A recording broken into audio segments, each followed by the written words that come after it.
அதாவது சட்ட வைத்திய அதிகாரி உடனடியாக தெரிவித்த விடயம் இது ஒரு 15 வருடங்களுக்கு உட்பட்டதாகத்தான் இந்த எலும்புக்கூடுகள் இருக்கலாம் என அவர் அனுமானித்திருக்கின்றார். எவ்வாறாயினும் இறுதி பரிசோதனைகள் நிறைவு பெறும் வரை காலத்தை சரிவர கூற முடியாது இருக்கின்றது.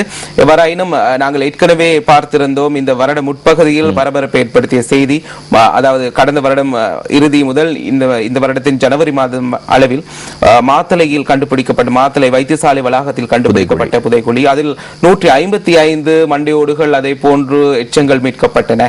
இதில் தமது உறவினர்களின் எச்சங்கள் இருப்பதாக 68 பேர் நீதிமன்றத்தில் சத்திய கடதாசிகளை கொடுத்திருந்தார்கள். அந்த வகையில் பார்க்கும் பொழுது தற்போது அந்த மண்டையோடுகளில் இருந்த பற்கள் சீனாவுக்கு விசேட பரிசோதனைக்காக அனுப்பி வைக்கப்பட்டிருந்தன. மரபணு பரிசோதனை மேற்கொள்ளப்படவிருக்கின்றது.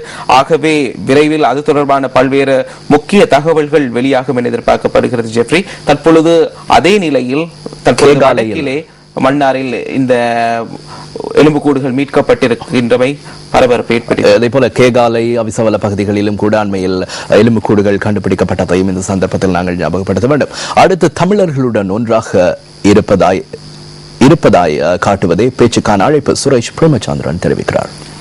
இந்த ஜனாதிபதியின் அழைப்பு தொடர்பில் தற்பொழுது கூட்டமைப்புக்குள்ளேயே முரணான சில கருத்துக்களும் வெளிவந்த வண்ணம் இருக்கின்றன. தமிழ் தேசிய கூட்டமைப்பின் பாராளுமன்ற குழு தலைவர் இரா சம்பந்தன் இதை உடனடியாக நிராகரிக்கவில்லை.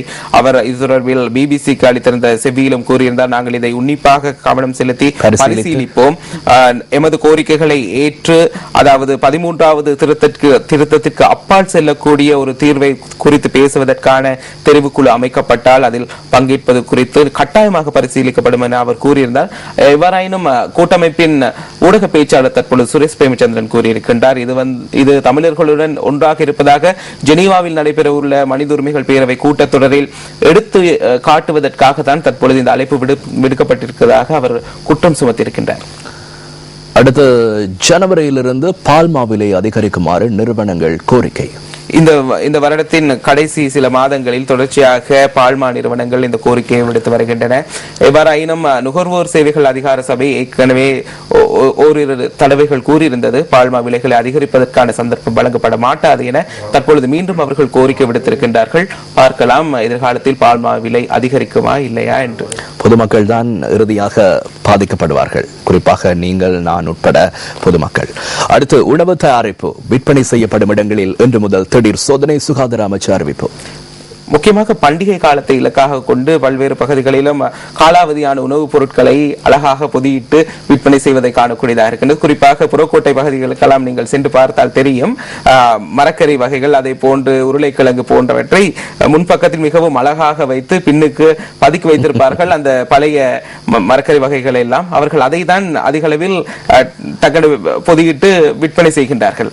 ஆகவே இத்தகைய கபட செயற்பாடுகளில் ஈடுபடக்கூடிய வர்த்தகர்களை கைது செய்வதற்கான விசேட சுற்றி வளைப்புகள் இன்று முதல் நாடுளாவிய ரீதியில் குறிப்பாக சன நெரிசல் மிக்க நகரங்களில் மேற்கொள்ளுமாறு சுகாதார அமைச்சு பணிப்புரை விடுத்திருக்கின்றது. அதே போன்று பல்வேறு தொலைபேசி இலக்கங்களையும் சுகாதார அமைச்சு அறிவித்திருக்கின்றது. ஆகவே நுகர்வோராகிய நீங்கள் கவனமாக இருக்க வேண்டும். பண்டிகை காலத்தில் உங்களை ஏமாற்றுவதற்கு திட்டமிட்டிருக்கின்ற வர்த்தகர்களிடம் ஏமாற வேண்டாம். அது குறித்து தகவல் அறிந்தால் உடனடியாக பொது சுகாதார பரிசோதகருக்கு நீங்கள் முறையிடலாம். குறிப்பாக சுகாதார அமைச்சுக்கும் உடனடியாக 100% பங்களிப்பை வழங்க முடியாது.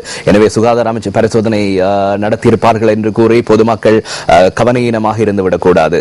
குறிப்பாக எல்லாம் பார்த்து வாங்க வேண்டியதாக இருக்கின்றது. நீங்கள் ஒத்துழைத்தால் இந்த நடவடிக்கையில் தடுக்க முடியும். தேர்ச்சி பெற்ற தொழிலாளர்களுக்கு இலங்கையில் தட்டுப்பாடு, தேசிய வர்த்தக சம்மேளன தலைவர் கூறுகிறார் என்கிறது இன்னும் ஒரு செய்தி. அடுத்த தினக்குரல் பத்திரிகையினுடைய ஆசிரியர் தலையங்கம் இவ்வாறு இருக்கிறது.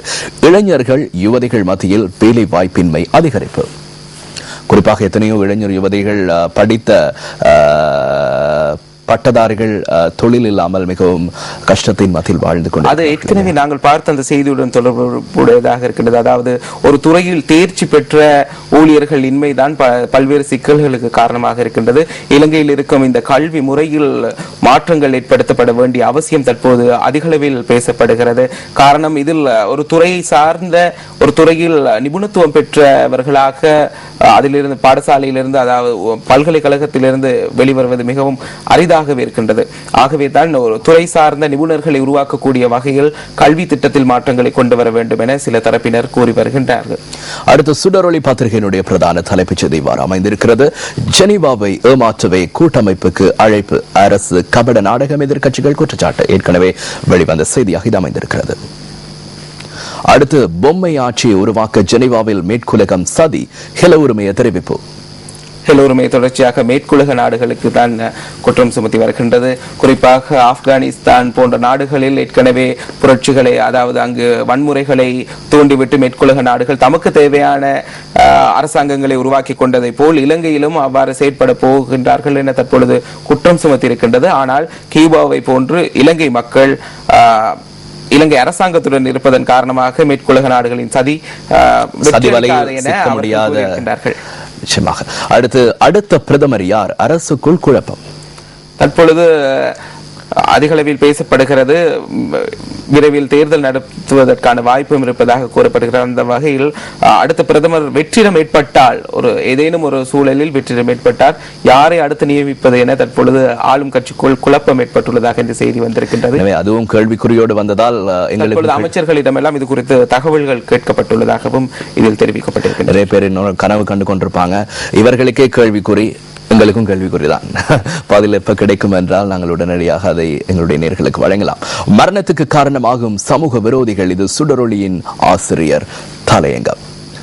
தினம் சுடரொளி பத்திரிகையில் வெளியான செய்திகள் அவை. அடுத்து தேசிய பத்திரிகை, இது தினகரன் பத்திரிகையினுடைய பிரதான தலைப்புச் செய்தி நாங்கள் ஏற்கனவே ஆராய்ந்த விடயம். நாடு முழுவதும் இன்று முதல் திடீர் சோதனை, பண்டிகை கால உணவு பாதுகாப்பு, உணவுப் பொருட்களின் உற்பத்தி, விற்பனை, தயாரிப்பு, விநியோகத்தில் கூடுதல் அக்கறை என்கிறது இன்றைய செய்தி. அடுத்து ஆப்கானிஸ்தான், பாகிஸ்தான், இந்தியா, இலங்கையுடான சர்வதேச போதை வஸ்து கடத்தல் முறியடிப்பு, ரூபாய் 30 கோடி பெறுமதி, 9 கிலோ போதை வஸ்து டெல்லியில் கண்டுபிடிப்பு.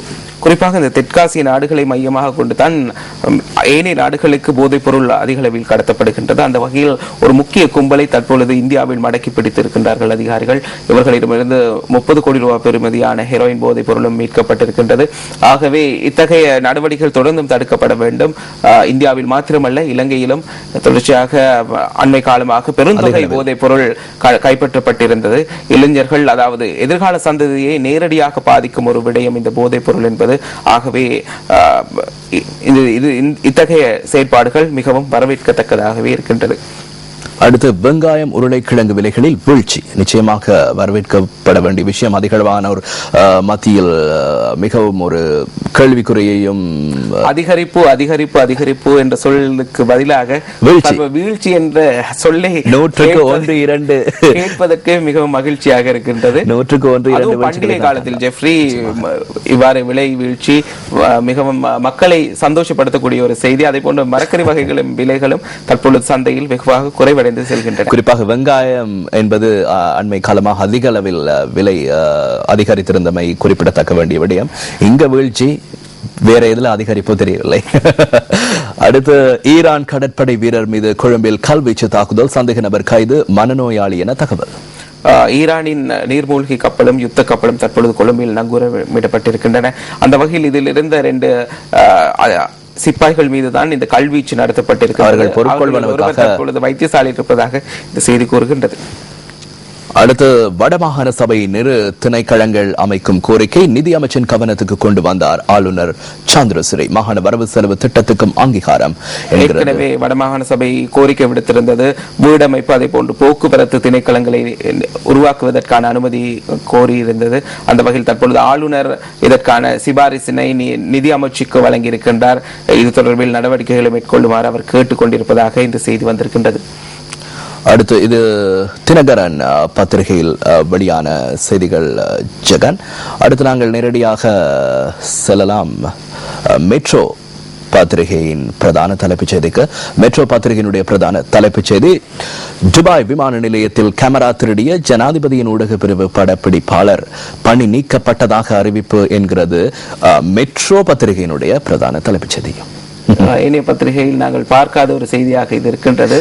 அண்மையில் ஜனாதிபதியின் விஜயத்தின் போது குறித்த நபர் கேமராவை திருடியதாக இந்த செய்தி வந்திருக்கின்றது.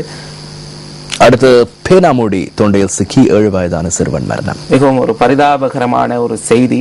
7 வயது சிறுவன் தனது 11 வயது சகோதரியுடன் விளையாடி கொண்டிருந்த போதுதான் பேனாமூடி தொண்டையில் சிக்கியிருக்கின்றது. குறிப்பாக பெற்றோர்கள் மிகவும் கவனத்துடன் செயற்பட வேண்டிய ஒரு வயதுதான் இந்த சிறு பராயம். அதன் போது அவர்கள் பிள்ளைகளுடன் அவர்களின் எதை கொண்டு விளையாடுகின்றார்கள் என்பது தொடர்பில் மிகவும் அக்கறையுடன் இருக்க வேண்டும். அதே போன்ற ஒரு கவனையினத்தால் தான் இந்த மரணமும் சம்பவித்தது. இதே போன்று கவனையினமான மரணங்கள் கடந்த நாட்களில் பதிவாகியிருந்தன. குறிப்பாக அண்மையில் தோசை சிக்குண்டு ஒரு குழந்தை உயிரிழந்தது பரிதாபகரமாக. இவ்வாறு பல கவனையினமான உயிரிழப்புகள் ஏற்படுவது. எனவே பெற்றோர்கள் மிகவும் அவதானமாக இருக்க வேண்டும் என்பது எங்களுடைய கோரிக்கையாக இருக்கிறது. அடுத்து 5 நாட்கள் உணவின்றி வாடிய ஒரே குடும்பத்தைச் சேர்ந்த 5 சிறுவர் சிறுமிகள் போலீசாரால் மீட்பு. இது அண்மையில் நாங்கள் வெளியிட்ட செய்தியிலே அஜகன். சில தினங்கள் கடந்து விட்டன. எப்பாவள பகுதியில் வீடொன்றுக்குள் தான் இந்த 5 பிள்ளைகளும் பல நாட்களாக உணவின்றி இருந்த போது மீட்கப்பட்டிருந்தார்கள். குறிப்பாக இந்த குடும்பத்தில் 7 பிள்ளைகள் உள்ள குடும்பம். 2 பிள்ளைகள், ஒருவர் திருமணமானவர், மற்றவர் வெளியில் சென்றிருந்தார் என்று தான் அறிவிக்கப்பட்டிருந்தது. மற்ற 5 பிள்ளைகளும் தான் வீட்டில் மூடப்பட்ட நிலையில் உணவின்றி இருந்த சந்தர்ப்பத்தில் பொதுமக்களால் போலீசாருக்கு அறிவிக்கப்பட்டு பின்னர் மீட்கப்பட்டிருந்தார்கள் என்பதுதான் அந்த செய்தி.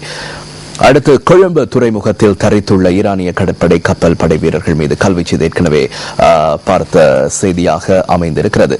அடுத்து ஜெகன் எங்களுடைய அவதானம் உதயன் பத்திரிகை செய்திகளுக்கு.